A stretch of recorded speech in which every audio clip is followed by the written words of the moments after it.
মুখ্যমন্ত্রীর প্রিয় কেষ্টর গড়ে চাকরি যারা হারিয়েছেন তারাও এবার পথে নামলেন। তাদের দাবি তারা মুখ্যমন্ত্রীর দেওয়া প্রতিশ্রুতি মানবেন না। তারা বলে উঠলেন, মুখ্যমন্ত্রীর ফাঁকা প্রতিশ্রুতি মানছি না, মানব না। এক প্রকার চাকরিহারারা যেন গর্জে উঠলেন এইভাবে। মুখ্যমন্ত্রীর বিরুদ্ধে উঠল স্লোগান।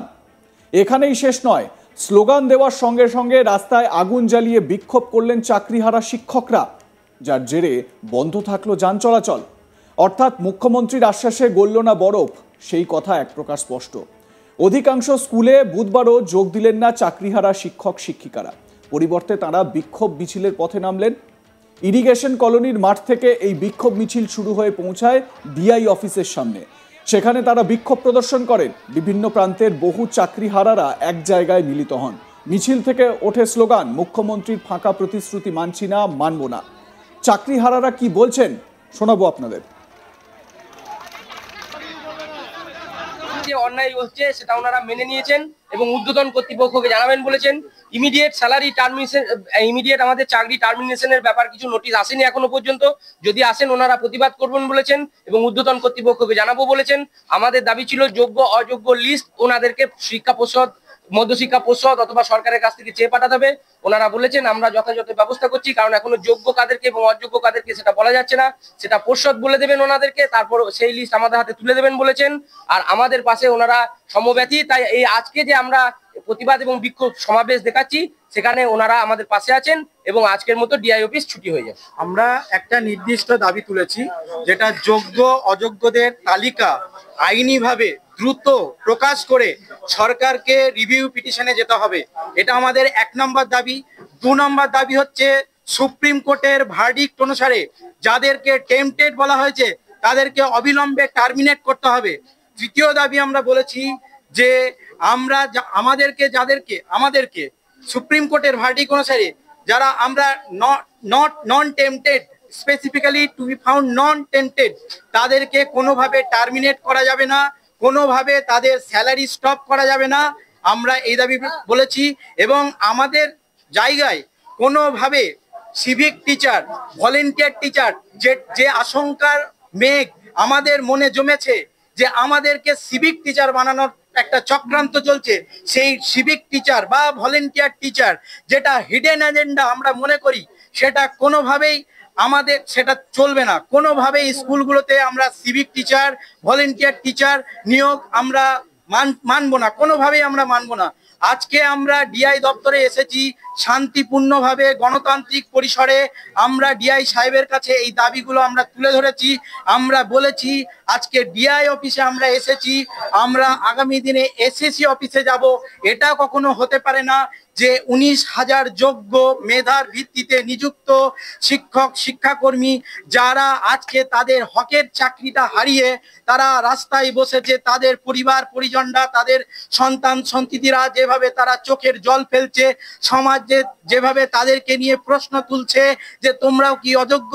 ফলে এই যে আমাদের একটা অসম্মানজনক পরিস্থিতির মুখে পড়তে হচ্ছে, এই অবস্থায় কোনোভাবেই আমাদের পক্ষে স্কুলে গিয়ে স্বেচ্ছাশ্রম দেওয়া কোনোভাবেই আমরা মানব না। আমাদেরকে কোনোভাবে টার্মিনেট করা যাবে না। আমরা কোনো ফ্রি সিলেকশন চাই না। আমরা 7 বছর ধরে আমরা মেধার ভিত্তিতে আমরা নিযুক্ত হয়েছি, ফলে আমাদের চাকরি কোনোভাবে বাতিল করা যাবে না। যেভাবে যে অপরিধার দুর্নীতিগ্রস্ত যে এসএসসি WBCSSC যার বিরুদ্ধে অভিযোগ আছে, একদম আইনত অভিযোগ আছে, প্রয়োজনে তুমি আমাদের পেটে তালা না দিয়ে তার গেটে তালা ঢোকাও। এখানে সুপ্রিম কোর্টের ভূমিকা আমাদেরকে খুবই হতাশ করেছে। আজকে আমাদের বিরুদ্ধে কোনো বাস্তব কোনো ল মেটেরিয়াল নেই, অথচ কোনো রকম ল মেটেরিয়াল নেই, কোনো ল মেটেরিয়াল আমাদের এগেনস্টে নেই, কোনো অ্যালিগেশন আমাদের এগেনস্টে নেই। ইভেন আমরা 11-12 যারা টিচার তাদের এবং গ্রুপ সি সম্ভবত তাদের কোনো ওএমআর পাবলিশ করা হয়নি। আমাদের ওএমআরও আমরা দেখিনি। গেট খুলুন, চরম হুঁশিয়ারি, আমরা কোন রকম ভাঙচুর করবো না। আমরা আমাদের দাবি জানাতে এসেছি। এখনো আমাদের হাতে সময় আছে, 2 মিনিট আপনাদেরকে সময় দিলাম।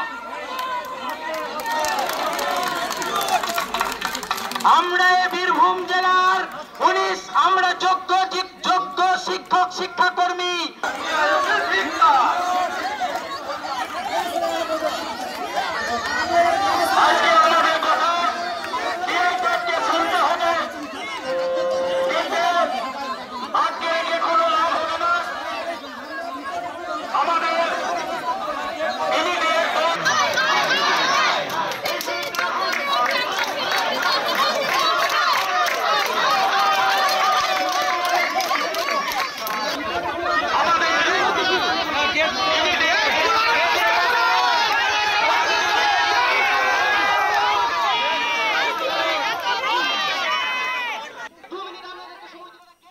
আমরা দেখছি ডিআই অফিসের সামনে বিক্ষোভ প্রদর্শন সিউড়িতে এবং সেখানে স্লোগানিং করা হচ্ছে এবং তার পাশাপাশি হাতে পোস্টার দিয়ে চাকরিহারারা উপস্থিত হয়েছেন তাদের প্রতিবাদ জানাতে। আমার সহকর্মী শান্তনু হাজরা তার প্রতিবেদনে কি বলছেন শোনাবো আপনাদের। মুখ্যমন্ত্রীর প্রতিশ্রুতির আশ্বাসে চাকরিহারা মনেদের আগুন কিন্তু বরফে পরিণত হলো না। এদিন দেখা গেল যে বীরভূমে যে চাকরি হওয়ার যে সংখ্যা রয়েছে সেই সংখ্যক যে বহু সংখ্যক প্রায় এই সংখ্যাটা কিন্তু হাজারেরও বেশি। রীতিমতো দেখা গিয়েছে যে 26,000-এর কিন্তু চাকরি গেছে। এই 26,000-এর মধ্যেই বীরভূমের কর্কট রোগে আক্রান্ত সোমা দাসের কিন্তু শুধুমাত্র চাকরি কিন্তু বহাল থেকেছে। বাকি রাজ্যের এসএসসি যারা চাকরি পেয়েছিল তারা কিন্তু সকলেই চাকরি হারা হয়েছে। আর এর ফলেই একেবারে আগুন জ্বলছে চাকরিহারাদের মনে। এদিন বীরভূমের সিউড়ি শহরে লাগাতার বিক্ষোভ প্রদর্শন করে চাকরিহারারা। স্কুলে তারা যায়নি, উল্টে পথে নেমে আগুন জ্বালিয়ে বিক্ষোভ প্রদর্শন করেন। এমনকি তাদের মুখে কণ্ঠে স্লোগান ছিল মুখ্যমন্ত্রীর আশ্বাসে যে প্রতিশ্রুতি দেওয়া হয়েছে প্রতিশ্রুতি মানছি না, মানব না। অন্যদিকে বীরভূমের বিজেপি অর্থাৎ ভারতীয় জনতা পার্টির তরফ থেকেও কিন্তু বিক্ষোভ সমাবেশ করা হয়েছে চাকরিহারাদের পাশে থেকে। এই নিয়োগ দুর্নীতি কাণ্ডে যারা যুক্ত রয়েছে তাদের গ্রেপ্তারের দাবিতেও বিজেপি কিন্তু পথে নেমেছে। অন্যদিকে চাকরিহারারাও কিন্তু রীতিমতো একাধিক অভিযোগ বিক্ষোভ প্রদর্শন করে বীরভূম জেলার ডিআই অফিস, সেই ডিআই অফিসে কিন্তু তারা বিক্ষোভ প্রদর্শন করে।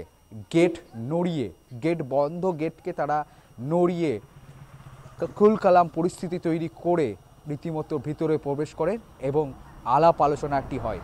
আর সেই আলাপ আলোচনায় উঠে আসে যে ঊর্ধ্বতন কর্তৃপক্ষ অর্থাৎ মুখ্যমন্ত্রী এবং শিক্ষামন্ত্রীর কাছে তাদের যে অভিযোগ রয়েছে চাকরি হারার পরের যে পরবর্তীতে সময়, সেই সময়ের ঘটনাবলী কিন্তু তারা জানাবে, এমনটাই আশ্বাস দিয়েছে। তবে এই মুহূর্তে কিন্তু চাকরিহারারা বিক্ষোভ প্রদর্শন থেকে উঠে সরে দাঁড়িয়েছেন, কিন্তু আগামী দিনে বৃহত্তর আন্দোলনে নামতে চলেছেন এমনটাই হুঁশিয়ারিও দিচ্ছেন তারা।